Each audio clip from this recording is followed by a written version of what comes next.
најпрво им благодарам на интересот. Денеска овде во Газибава го представуваме идниот градоначалник на општина Газибава и идниот градоначалник на градот Скопје. Најпрво до мене лево овдека е идниот градоначалник на општина Газибава, Бобан Стефковски, а исто така и идниот градоначалник на градот Скопје, господјата Даниела Арсовска. Ке кажат тие дел од своите планови, својата визија за општината Газибава, но и развојот на градот Скопје. Традиционално, како што веќе изминативе денови можеше македонската јавност да посведочи, по текот на денот напишев едно писмо до идниот градоначалник на општина Газибава, јавно ќе го прочитам и на крајот од настанот ќе го доставам до него. Така што очекувам навистина еден убав, пријатен настан во кој што ќе можат граѓаните овдека во Газибава да на дело го слушнат идниот градоначалник и идната градоначалничка на градот Скопје. Благодарам. Ваш коментар околу дипломатскиот скандал кој денеска во јавноста беше внесен и околу 15 нови закони кои што власта сака во собранието да ги спротне преку европското знаме. За дипломатскиот скандал јас немам што повеќе да додадам од тоа што како партија веќе го кажавме. Кога на почетокот ја обелоденивме оваа афера со лажните пасоши, со пасоши кои што се даваат на балкански наркобосови, тогаш од страна на власта бев обвинет дека практично су саботирал акција која што е во тек.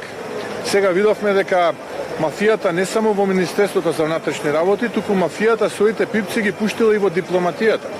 Па така имаме случај каде што преку дипломатски канали биле евакуирани лица кои што биле барани преку Интерпол и останатите партнерски држави.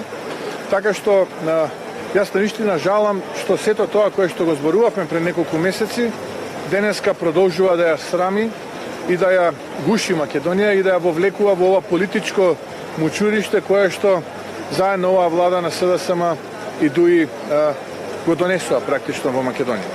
Што се однесува до 15 закони, јас не знам дали се 15, но знам дека има закони кои што на брутален начин владата на СДСМ и ДУИ сака да ги промени и на швейцарски начин низ парламентот, комплетно злоупотребувајќи го европското знаменце. Користам оваа прилика да ја упатам и мојата порака до меѓународната заедница, посебно до Европската унија, дека ако ова остане неискоментирано и ако ова не се спречи, тогаш ВМРО-ДПМН целосно ќе ја блокира работата на македонскиот парламент, на македонското собрание, а пораката до македонските граѓани дека за неколку недели од сега ќе имаат можност да одлучат дали сакаат да живеат во држава Доел Заев, каде што парламентот комплетно ќе биде приватизиран и на швейцарски начин ќе се носат бизнис закони како што се вие рековте 15, или пак имаме слободна демократска држава која што ќе се развива и ќе биде рамо до рамо со европските